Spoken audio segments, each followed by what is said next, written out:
This is a podcast about new crops. You're going to love it. Join us on The Cutting Edge, a podcast in search of new crops for Wisconsin. How might we create a solar project not only to make progress towards clean energy goals, but also to create a living, learning laboratory for researchers, students to come and visit and really be able to experience clean energy firsthand.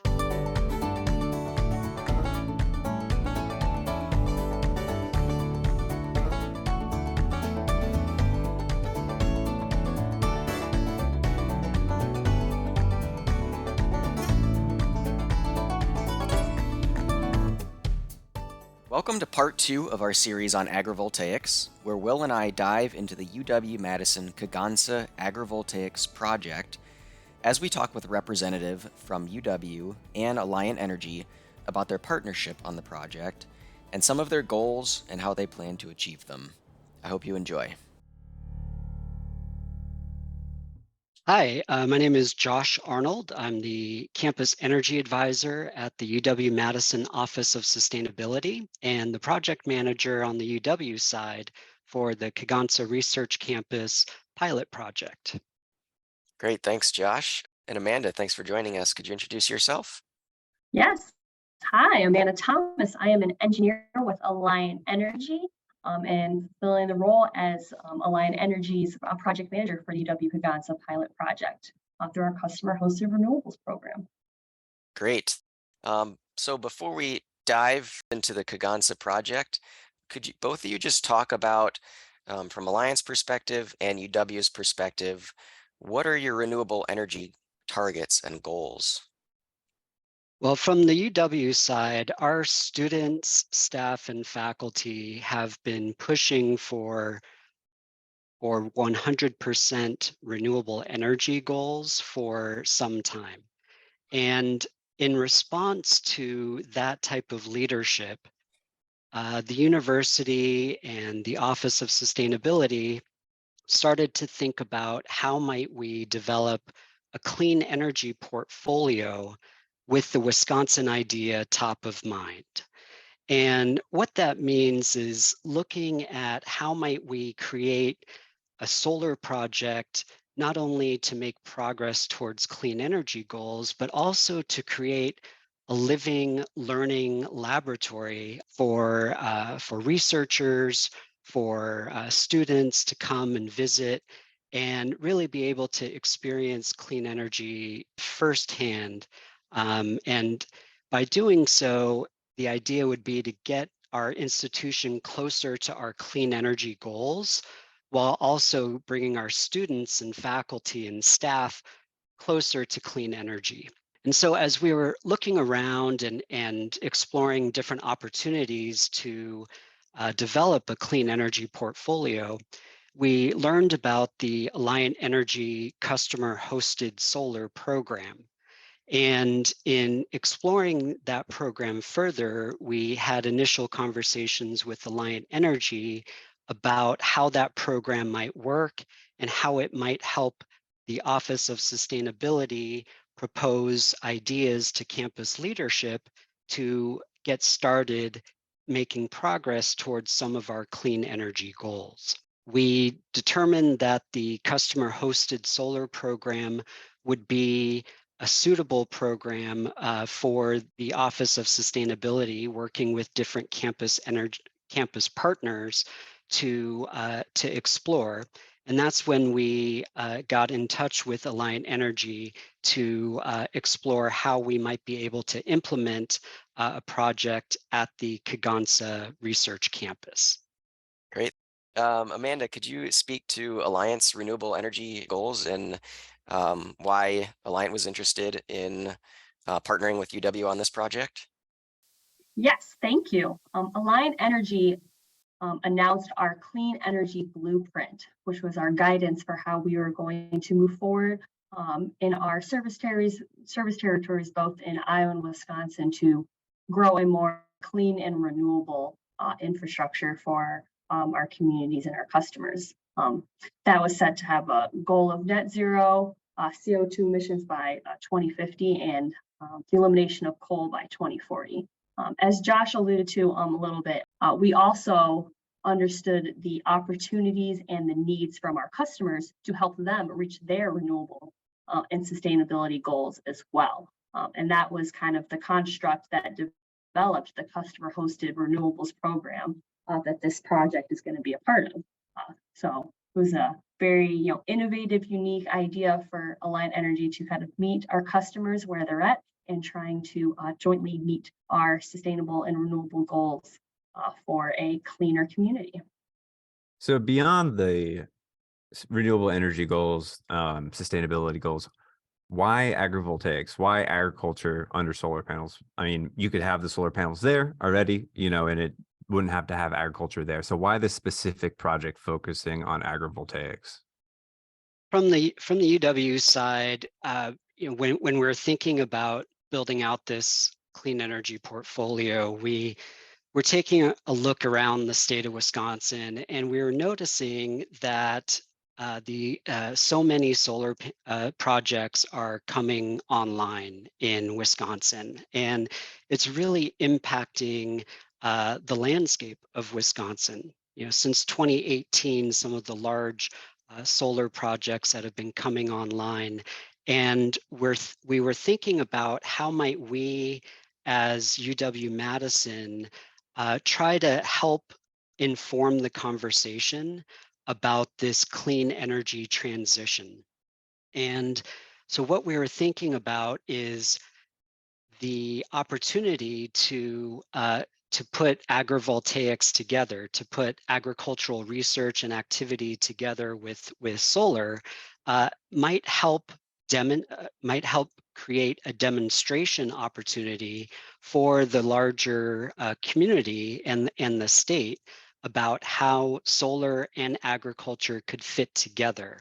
And essentially what we're hoping to do with our very small project is really just to help inform the conversation about how there could be a win-win opportunity with combining solar and agriculture together that might help build a bridge between Wisconsin's agricultural traditions and its clean energy future.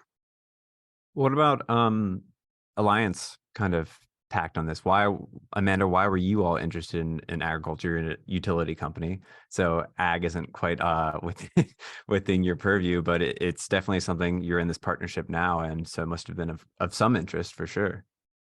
Yeah, absolutely. I think when we talk about our energy infrastructure transition, I think Josh did a wonderful job explaining kind of that transition of the landscape, especially here in the state of Wisconsin. Know that Alliant Energy has always, tried to be on the forefront of, renewable energy technology as it relates to solar and wind, and trying to have the most cost-effective energy infrastructure for our customers. And when we talk about solar and wind, obviously land is a large component of that, and understanding that we have a very large amount of agricultural land available to us within the state of Wisconsin and Iowa for those purposes. Further understanding that discussion and those opportunities to co-locate and really be a steward for our communities that we live in and work in and participate in every day is super critical for Alliant Energy as it relates to our values and goals as a company. So that's really some of the big drivers as we look at this, how we can continue to be a strong steward to our communities, and understanding that agricultural land is a big component of that, and finding opportunities to partner with universities and landowners and other stakeholders in areas like this are critical for our energy future. Great. Well, let's dive into the nuts and bolts of the project a little bit, and talk about, the size of the project, how much energy will be produced, and some of those details. Josh, could you kind of give an overview on what the project looks like? Absolutely. So the project will be located at UW's Kegonsa Research Campus. And the Kegonsa Research Campus is a total of about 280 acres located in Dunn Township in Dane County near Stoughton, Wisconsin. The location of this project was selected for several reasons. First, it's right by the UW Physical Sciences Lab, and that location has a history of innovation related to energy and physics. And so there will be some interactions between the physical sciences lab and this project that we're really excited about. The project will be located only on about 15 acres of the much larger 300-acre Kegonsa Research Campus. So we're just carving out a very small piece of this much larger location. And the remaining acreage at that site will continue to be farmed as before. What we're really excited about with this specific location and about the project itself is that we were able to bring together all of the key stakeholders to really make this project a success. We had the electricity provider, in this case, Alliant Energy.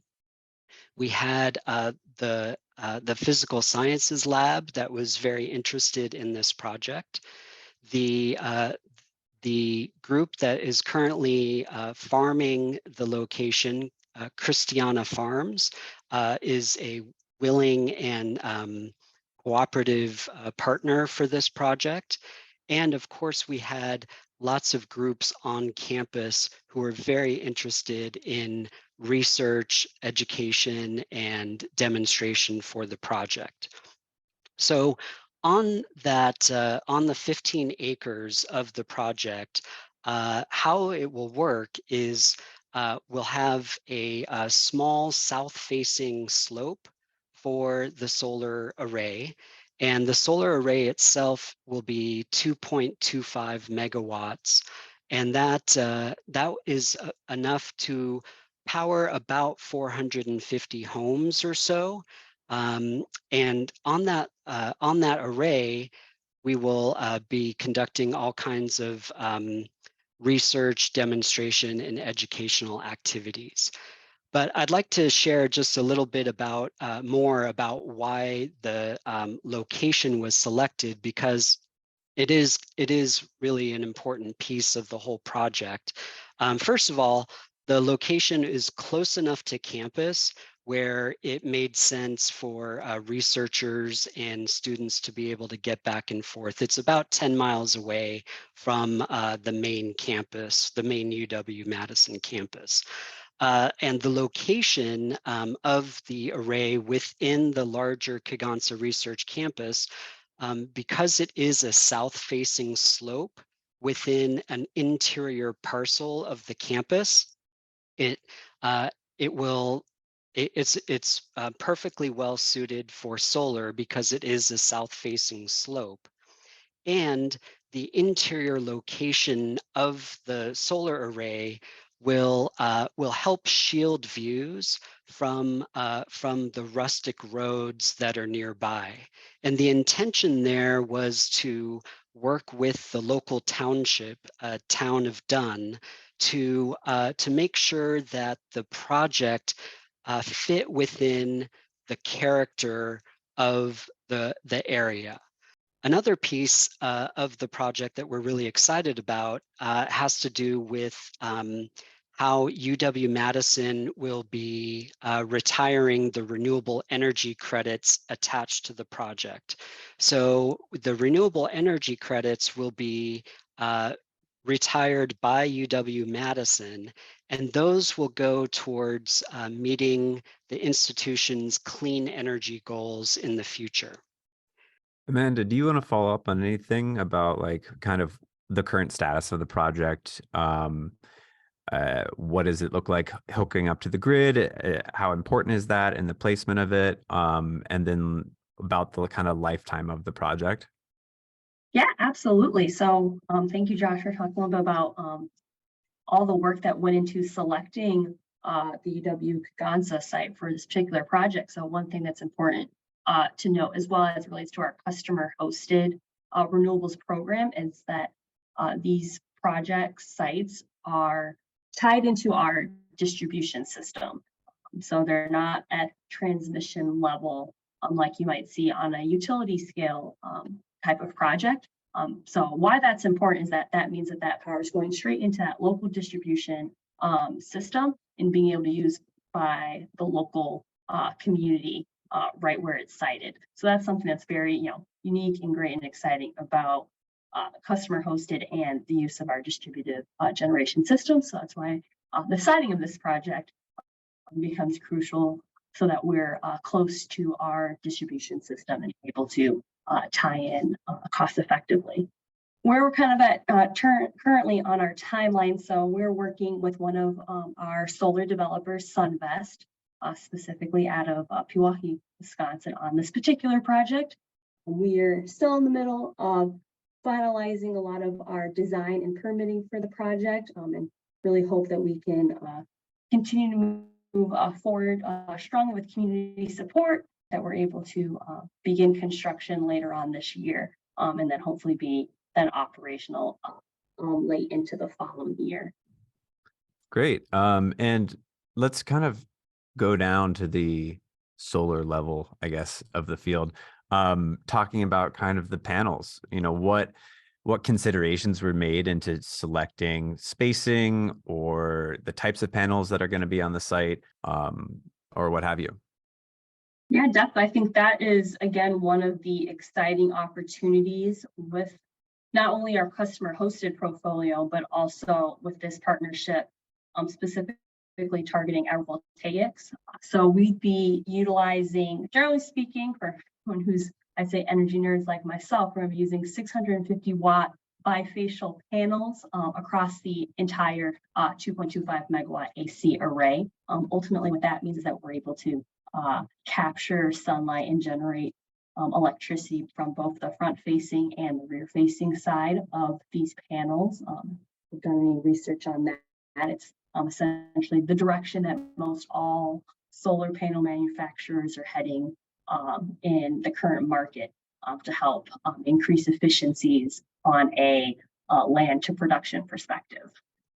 Something that's far more unique about the UW-Kegonsa site, Josh kind of touched on this a little bit as we talk about our treatments, is that we've currently have design plans to have 3 different types of kind of array setups or treatment setups as relates to the racking on this particular project site, which is fairly unique compared to a lot of other project sites that you'll see across Wisconsin and the country as a whole. So we will be utilizing some sections of some elevated panels for great demonstration and teaching and educational aspects. We will be implementing some single axis trackers. So that's a system that you'll see where you have the panels located on a torque tube axis that follows the sun. So having a greater duration of collection of solar energy throughout the day. And then as well as we're going to then have a fairly large section of what we consider a standard ground mounted fixed tilt solar array, which is very typical with what you would see in a lot of other small scale sites, and another great opportunity to really harness some of the abilities with the slopes and soil qualities to look at more research opportunities in those areas that can be replicated in future projects. Just to follow up on that, Amanda, so with the 3 treatments, are they going to be divided equally? So is it going to be basically 5 acres of each, or is it going to be disproportional? Correct. So will be disproportional. So our current design plans has about 50 kilowatts of an elevated racking, which just means raising up the array on call it stilts of sorts, being able to have more opportunity for potential research and growth of things that require a little different ratio as it relates to land space underneath the panels. And we have about 100 or 200 kW of single axis tracking solar arrays. So again, the energy density there is a little bit different. So we'll say that's a slightly larger proportion of the site that will include that type of treatment. But then the vast majority of the array is going to be that standard fixed tilt ground mount of about 2,000 kilowatts of solar generation in that particular area of the site. So not equally distributed, but breaking it out so we can have really tangible numbers as it relates to production of whether or not it's crops or soil health and things like that as it relates to then the different styles of solar generation from a racking perspective that you can see at various facilities. And so, Amanda, as we think about the fact that there's going to be agriculture or agricultural research being done on these panels, did Alliant try and look to different examples of this currently happening, or think about what are the trade-offs of having agriculture being conducted under the panels versus kind of your baseline scenario, what you would normally be doing for vegetation management, and how does this factor into kind of where you see the future of your solar sites going? Yeah, absolutely. So this has been a wonderful iterative process. One of the, I would say, interesting things that we're seeing kind of develop even, right now in the solar energy space is understanding how a array like this contributes to ground and stormwater conditions across the country and in these areas where we're placing these solar arrays. And we're actually already seeing how that's kind of driving a lot into our design, especially as it relates to row spacing and needs for stormwater needs and uses at various facilities. So I think it's really interesting to have this lens of agriculture, because a lot of some of the considerations that we're receiving from researchers, ultimately then also help us kind of better navigate how we can build and design better solar arrays, in the future that really take into account a lot of these, positive benefits that we see with solar infrastructure that we wouldn't necessarily have the data to back on some of our other projects as it relates to potential design considerations. So it's been a really great opportunity to learn and have kind of that data and analysis to kind of tie into some of the aspects that we can integrate into our solar installations. Great. And Josh, now that we're kind of talking about a little bit about the agricultural aspect of it, what's the research that's going to be happening there? How is agriculture going to be integrated into this site? Yeah, so with the objectives of the project, we're looking to accomplish a few different things related to research, and I'll also expand it to include demonstration and education and outreach. So because this is a project of UW-Madison, and with the Office of Sustainability in the project management role, we are looking to work with our campus partners to establish a living laboratory at the location. And what we're really excited about is the response that we've received from students, from staff and faculty about their interest in taking researchable questions and using this location as an observatory where they can experiment and explore some of those questions. So what are the questions? First, there's a bucket of questions around what are the biophysical interactions between solar panels and racking and a solar array and the natural environment in which those are located. So that would be looking at different questions related to atmospheric sciences, related to groundwater or hydrology, related to looking at interactions between wildlife and pollinators and solar panels. So that's sort of one area of question around there. Another area has to do specifically with looking at soils and what is the impact of soils in regards to having a solar array at the location.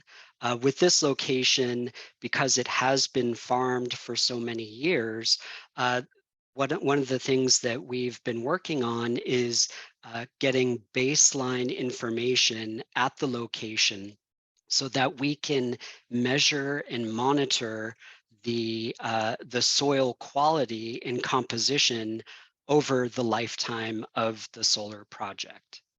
The other questions that are out there have to do with business models and innovation. How might agricultural producers or farmers be able to grow electrons in addition to growing crops or harvesting or working with animals? How might they grow electrons in addition to growing crops? And the idea there is how might they benefit from different types of diversified revenue streams to help their operations. And then the last area that we're exploring at this time has to do with looking at best practices related to policy. And that might be land use policy, that might be interactions related to communicating with neighbors and communicating with communities about solar projects, and looking at policies at the local level, at the state level, or even the federal level. So Amanda, as we look towards the future, and assuming we can expect a lot more of these solar farms with agrivoltaics happening underneath them, how does this affect kind of the terms and conditions of the lease, and also like what criteria are you looking for in a site to put one of these solar projects? Yeah, so currently, if you go to our Alliant Energy website, we are actively requesting information and surveys from potential landowners who might be interested in partnering with us on a project. We're predominantly looking for landowners to give us some information about some of the land that they own, and we'll be looking for some constructability type questions and things like that, and then we can further evaluate that information and see if they might be a good option for us moving forward. We are actively speaking with many customers who are interested in the opportunities to partner with us and reaching their renewable and sustainability goals. All of those discussions with those customers and those projects are very product specific as it relates to a lot of those terms and how we work through those logistics with them. So I'd say it's a very collaborative opportunity that we're having with a lot of landowners, and excited to continue to see how that grows and flourishes in our future years as we grow our energy portfolio. I'm a landowner, let's say, and I have this customer hosted solar on my land, kind of like the UW has, and it's already installed. Is there any way to go about, let's say, farming under those panels if that's an Alliant Energy site? Is there a protocol for that, or is this just brand new and we're not quite there yet? Well, I think you're spot on right there when we say we're not quite there yet. And I think when we talk about this project in Wisconsin and similar projects that we have in our Iowa service territory that will also include Agrivoltaics as a partnership with Iowa State University, that's exactly some of the goals and mindsets that Alliant Energy has as a utility going into projects like this, learning and growing and understanding how we can have this stronger relationship with our landowners that we're utilizing for the generation of our electricity in our portfolio. So like I said, spot on question. It's something that we're really interested in seeing how we're able to continue to foster these partnerships and have a stronger bond with a lot of these landowners as it relates to the future on these projects. And so I also wanted to ask about stakeholder input in terms of information that has informed this project and the directions that it's going to be going. Just curious, like who has given input into this project so far? Yeah, so with this project, we started early on in the project, reaching out to local government to learn more about their questions and concerns about proposing a solar project at the Kegonsa Research Campus. So from the very earliest stage of the project, we had initial conversations with Dunn Township as well as County of Dane. And working with both of those entities has been extremely valuable from the UW side because we've learned a lot about what their goals are, what their concerns might be, and how we can design an integrated design process into this project to be able to help account for their questions and concerns. Another activity that we implemented before we even started to design this project was we conducted an environmental impact assessment for the site. And as part of that environmental impact assessment, we had several public meetings that were conducted online and provided an opportunity to hear from neighbors and from the community about their questions and concerns about the project. So from the very earliest points of the project, the goals had to do with hearing about questions, hearing about concerns, and how we, from the project team perspective, could plan a project that could try to address as many stakeholders as possible. Great. Well, is there anything else that you want to add that we didn't already cover? I think one thing that we on the project side are very excited about is how this project can be a demonstration for people who are interested. Maybe they haven't seen solar panels, maybe they haven't seen them on agricultural land. And in addition to being able to be that demonstration project, we're also very interested in inviting people in, not only to tour the site when it's up and ready, but also if they have products or technologies that they might be interested in working together with us to demonstrate at the location. One of the goals of the project is to showcase innovation when it comes to agricultural production, and how might we showcase technologies that might be up and coming at this specific location. So think about, all electric equipment or other types of farm of the future style technologies or equipment. So we would really welcome anyone who is involved with those types of products or operations to get in touch, and we can talk more about how we might be able to work together to showcase technologies related to those topics. Thanks so much to Josh and Amanda, who had to drop off a little early, for joining us today. We hope you'll tune in to part 3 of our series on agrivoltaics, where we get into some of the fascinating research on the nuts and bolts of farming under solar panels. Brought to you by the University of Wisconsin-Madison Division of Extension.